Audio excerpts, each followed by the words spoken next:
It's more than just getting from point A to point B. It's about people reconnecting with community. It's about people getting expectations of jobs. It's about giving volunteers experience that will lead them into jobs. Before we even begin to go on public transport, we spend time chatting so that she feels comfortable with me. I do the basic risk assessment, but that's pretty much done, here in the office.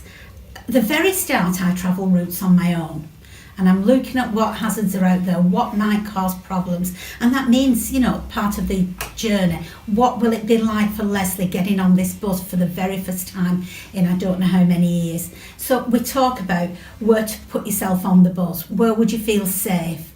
Are you happy near the front so you can get off quickly if you panic? Do you feel better in the middle of the bus where people are around you? We look at any tools that might be necessary. Do you put your earphones in to distract you on the journey?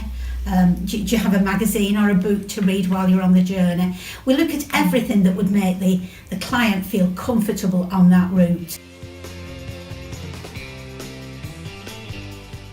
Lesley lives with her mum, and her mum is not in good health, so Lesley's the main carer, and that's a role you've had now for a number of years, isn't it, Lesley? Yes, it has. She wasn't getting out and about. The furthest she went was a walk to the local shop and back.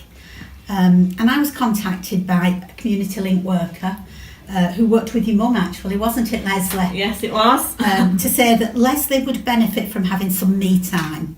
So we talked about what was out there, didn't we, Lesley, and what you would like to do. Yeah. And one of Lesley's goals was to get to the carers centre to go to the flower arranging, if I remember, wasn't it? Flower arranging group. But at that stage, Lesley didn't have a bus pass. She'd not been on a bus in more years than she could remember and was absolutely terrified of getting on the bus. So my first step is to help Lesley get a bus pass sorted. And then we started by travelling together, and that's always the route I start. We find out where she wants to go, we travel that route together. And I think with you, Lesley, it must have been 5 or 6 times before you felt confident to say, yes, I'm getting on the bus and you can sit 3 seats behind me. I was really, really nervous because I never done it before. Because I'm always, if I'm going on a bus, I'm always checking the right change. But with a bus pass, it's easy. Mm-hmm. Just put it on the buzzer thing and it's bright green. I couldn't do it without Carol and Sean, because knowing me, I'll probably get on the wrong bus and get lost. But yeah, I was really, really nervous.